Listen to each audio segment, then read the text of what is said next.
श्री गणेशाय नमः।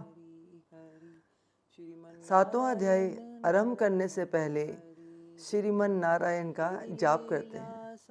श्रीमन नारायण नारायण नारायण, भजमन नारायण नारायण नारायण, जपमन नारायण नारायण नारायण, लक्ष्मी नारायण नारायण नारायण, भजमन नारायण नारायण नारायण, श्रीमन नारायण नारायण नारायण, भजमन नारायण नारायण नारायण।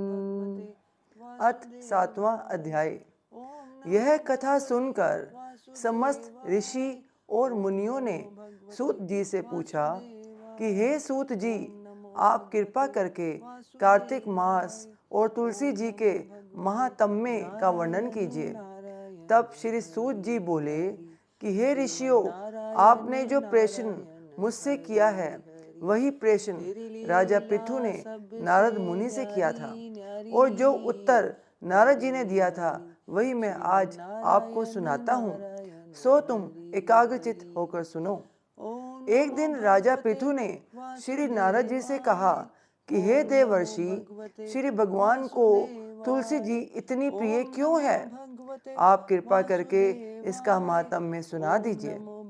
राजा पृथु की बात सुनकर देव ऋषि नारद बोले कि एक समय देवराज इंद्र बहुत से देवताओं तथा अप्सराओं सहित देवों के देव श्री महादेव जी के दर्शनों के कैलाश पर्वत पर गए, और जब वे सब कैलाश पर्वत पर पहुंचे तो वहां पर उन्होंने भारी आकार तथा भयंकर नेत्रों वाले पुरुष को देखा।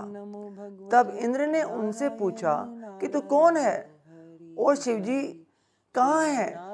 इंद्र के कई बार पूछने पर भी उसने कोई उत्तर नहीं दिया तो इंद्र को बड़ा क्रोध आया, और क्रोध करके इंद्र ने अपना वज्र उसके कंठ पर मारा, जिससे उसका कंठ नीला हो गया, परंतु साथ ही इंद्र का वज्र भी भस्म हो गया।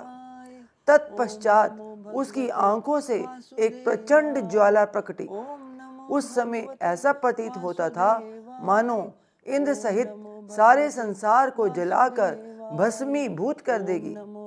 ऐसी स्थिति देखकर श्री बृहस्पति तथा इंद्र आदि सब देवता नतमस्तक होकर भगवान शिव जी की स्तुति करते हुए कहने लगे कि हे देवों के देव श्री महादेव, त्रिपुरासुर और अघासुर का विनाश करने वाले तथा यज्ञ का फल देने वाले त्रिपुरारी अघहारी, आपको बारंबार नमस्कार है, नमस्कार है, नमस्कार है। हे सुर नर मुनियों की रक्षा करने वाले, आपको नतमस्तक प्रणाम है, प्रणाम है, प्रणाम है। श्री नारद जी ने कहा कि हे राजा पृथु, इस प्रकार देवताओं की स्तुति सुनकर श्री महादेव जी ने समस्त ब्रह्मांड को भस्म करने देने वाली अग्नि को शांत कर दिया और बोले कि हे देवताओं, मैं तुम्हारी स्तुति सुनकर अत्यंत प्रसन्न हूँ, सो तुम वर मांगो। तब समस्त देवताओं सहित बृहस्पति जी ने क्षमा दान मांगा और कहा कि हे देव, जो सुर राज से अपराध हुआ है उसके लिए क्षमा प्रदान कीजिए। श्री बृहस्पति जी की स्तुति सुनकर पुनः देवादिदेव श्री महादेव जी ने कहा, मैंने इंद्र का अपराध क्षमा किया और जीवन दान दिया। हे बृहस्पति जी, आज से तुम्हारा नाम भी अमर होगा। तब श्री बृहस्पति जी बोले कि हे भगवान, यदि आप हम सब पर प्रसन्न हैं तो सुर राज की रक्षा कीजिए और सारे ब्रह्मांड को भस्म करने वाली अग्नि जो आपके तेज से उत्पन्न हुई है उसे शीघ्र शांत कर दीजिए। तब भगवान शंकर ने कहा कि नेत्रों से निकला हुआ ज्वाला रूपी तेज अब वापस कैसे हो सकेगा? अतः अब हम इसे कहीं दूर फेंक देते हैं। ऐसा कहकर भगवान भूतेश्वर ने उस अग्नि को समुद्र में फेंक दिया। सो वह अग्नि गंगा के संगम श्री गंगा सागर में जाकर गिरी और बालक रूप करके रोने लगी। उसके रोने की आवाज से पृथ्वी कंपायमान हो गई तथा सब द्वीप बहरे हो गए।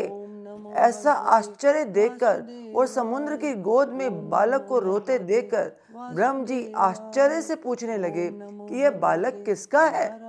समुद्र ने बड़े आदर से उस बालक को उठाकर ब्रह्म जी की गोद में दे दिया और कहा कि यह मेरा पुत्र है जो गंगा से उत्पन्न हुआ है।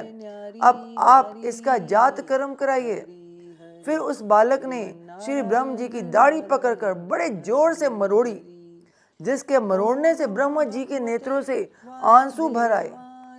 तब किसी प्रकार ज्यों त्यों करके अपनी दाढ़ी छुड़ाई और कहने लगे कि इसने हमारी आंखों से जल निकाला है, इसलिए इसका नाम जलंधर होगा और यह शिव जी के अतिरिक्त और संसार में किसी के भी हाथ से नहीं मरेगा। इसका कारण यह है कि यह शिव जी के अंश से उत्पन्न हुआ है। यह सुनते ही वह युवा हो गया तथा ब्रह्म जी ने शुक्राचार्य जी को बुलाकर उसका राज्याभिषेक कराया और ब्रह्म जी अंतर ध्यान हो गए। तब सिंधुराज ने काल नेमी की पुत्री वृंदा के साथ जलंधर का विवाह कर दिया। वृंदा अत्यंत सुंदरी थी और सारे ब्रह्मांड में भी प्रथम सती और पतिव्रता थी। परम सुंदर पत्नी पाकर जलंधर बहुत प्रसन्न था, अतएव आनंद से दिन व्यतीत करने लगा। जब जलंधर घर में आता तो वृंदा स्वयं अपने हाथों से पंखा झलती, पाद्यम, अर्धे तथा आचमन अर्पण करती। इस प्रकार वह अपने पति को नारायण समझकर उसकी सेवा किया करती थी।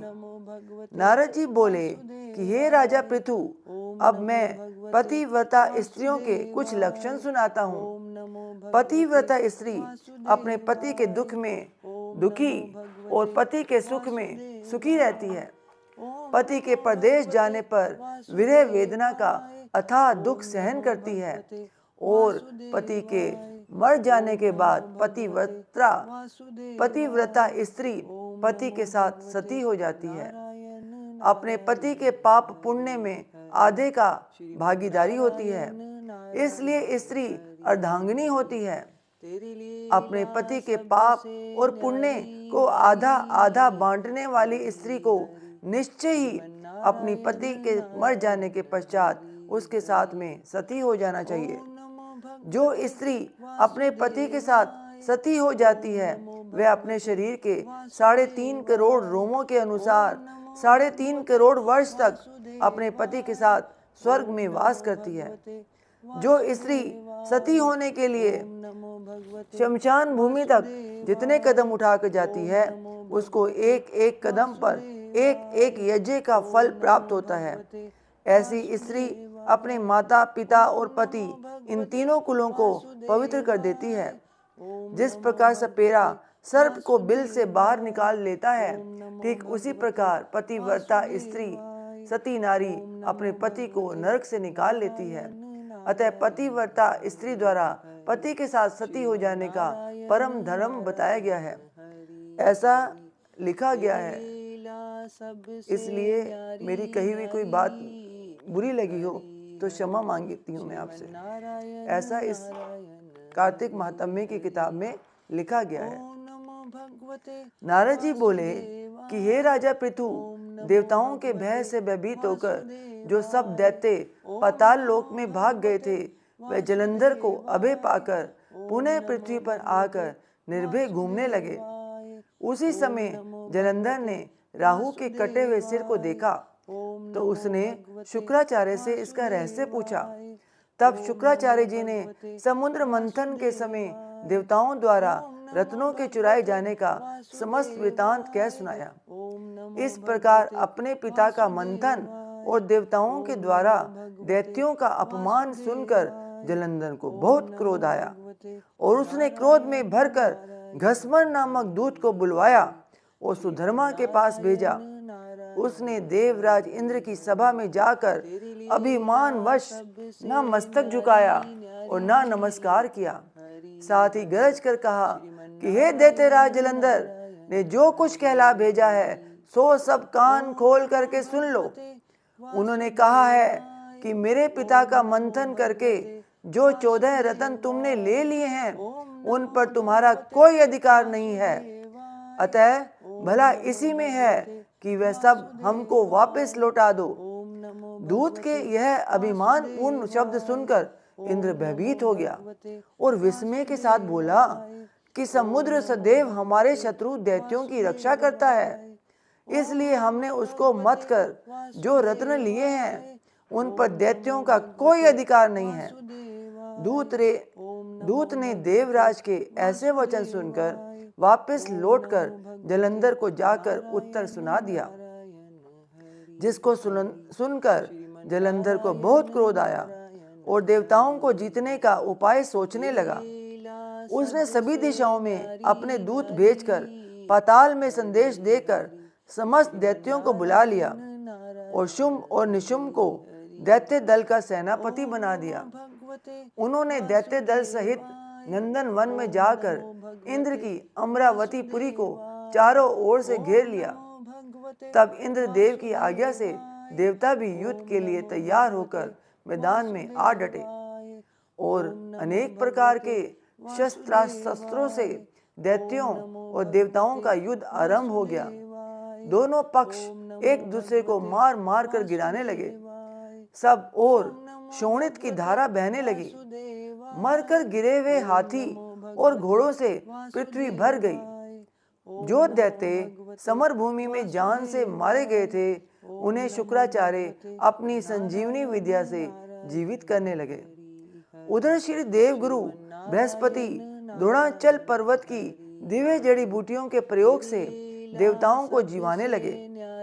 जब देवगुरु बृहस्पति द्वारा जड़ी बूटियों के प्रयोग से देवताओं को जीवित करने का समाचार दैत्यराज जलंधर ने सुना तो उसने समस्त बलशाली दैत्यों को एकत्रित करके आज्ञा दी कि द्रोणाचल पर्वत उठाकर समुद्र में फेंक दो।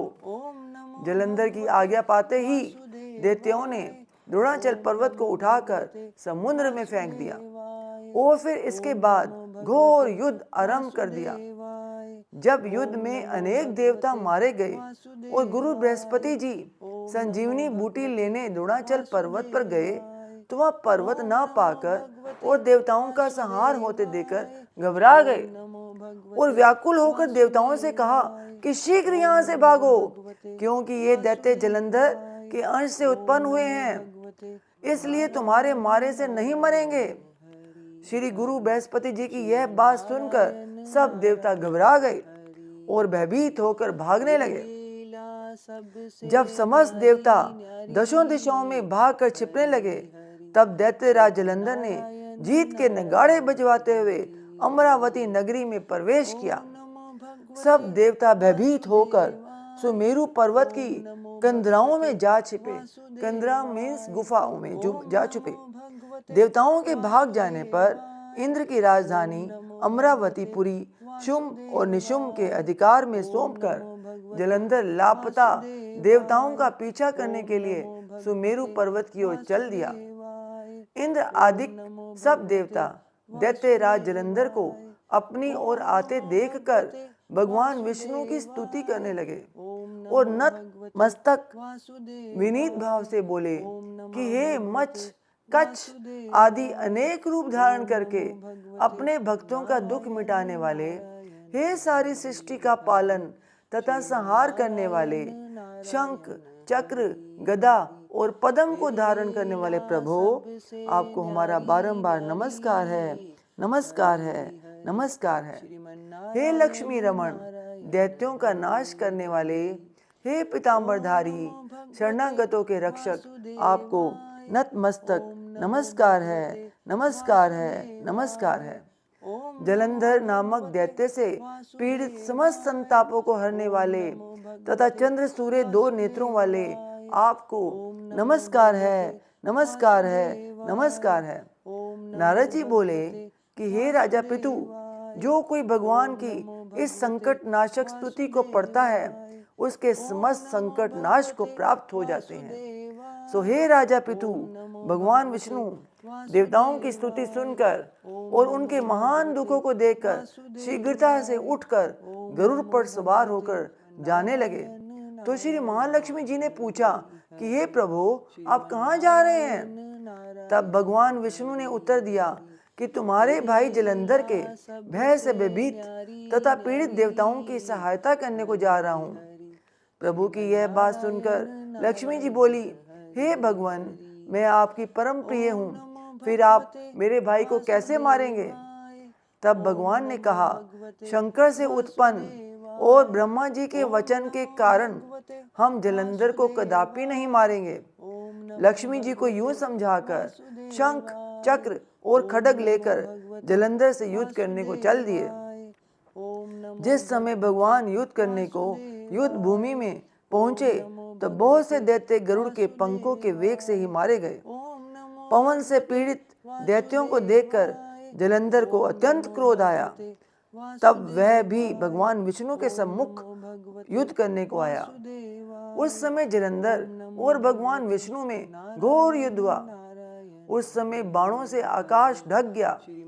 भगवान विष्णु ने जलंधर के रथ का ध्वज, छत्र और बाण काट डाले तथा रथ के सब घोड़ों को मार डाला। यह देख जलंधर ने गरुड़ के मस्तक पर गदा मारी, जिससे वह मूर्छित हो गया। तब भगवान विष्णु ने अपनी तलवार से जलंधर की गदा को काट दिया। तत्पश्चात जलंधर और भगवान में मल्ल युद्ध हुआ। जलंधर ने भगवान विष्णु की छाती में मुक्का मारा। जलंधर और भगवान विष्णु के घोर युद्ध को देखकर सारा ब्रह्मांड भयभीत होकर कंपायमान हो गया। तब भगवान विष्णु ने कहा कि हे दैत्यराज, तुम्हारा और हमारा युद्ध ठीक नहीं है, क्योंकि तुम लक्ष्मी जी के भाई हो। तब जलंधर ने कहा कि यदि आप प्रसन्न हैं तो मैं आपसे यह वरदान मांगता हूँ कि आप लक्ष्मी और गरुड़ सहित मेरे घर में ही निवास कीजिए। यह सुनकर भगवान विष्णु लक्ष्मी और गरुड़ के सहित उसके यहाँ रहने का वचन देकर चले गए। तब जलंधर समस्त देवताओं के स्थान पर दैत्यों की नियुक्ति करके जलंधर नगर में निवास करने लगा और देवताओं, गंधर्वों व किन्नर आदि पर जितने रत्न थे वे सब छीनकर उसने अपने अधिकार में कर लिए। निशुंभ को शासन करने के लिए पाताल में भेज दिया। वहां पहुंचकर निशुंभ ने शेषादि नागों को वश में कर लिया। इस प्रकार जलंधर देव, यक्ष, किन्नर, गंधर्व और मनुष्य सबको अपनी प्रजा बनाकर पुत्र के समान तथा धर्म की नीति से उनका पालन करते हुए त्रिलोकी को शासन करने लगा। नारद मुनि ने कहा कि हे राजा पृथु, एक समय भगवान का दर्शन करने तथा जलंधर की राजे लक्ष्मी को देखने के लिए हम भी वहां पर गए थे। इति श्री सप्तम अध्याय। ओम तत्सत। श्रीमन नारायण नारायण हरि हरि, भजमन नारायण नारायण हरि हरि। तेरी लीला सबसे न्यारी न्यारी, हरि हरि। भजमन नारायण नारायण हरि हरि। ओम नमो भगवते वासुदेवाय, ओम नमो भगवते वासुदेवाय, ओम नमो भगवते वासुदेवाय, ओम नमो भगवते वासुदेवाय, ओम नमो भगवते वासुदेवाय। बोलो सांचे दरबार की जय। जयकारा शेरों वाली दा। बोल सांचे दरबार की जय। जयकारे वाले नु मिठिया मुरादा। बोल सांचे दरबार की जय। 8वां अध्याय अगली वीडियो में आप मन लगाकर श्रद्धा से सुनते रहिए। बोल सांचे दरबार की जय।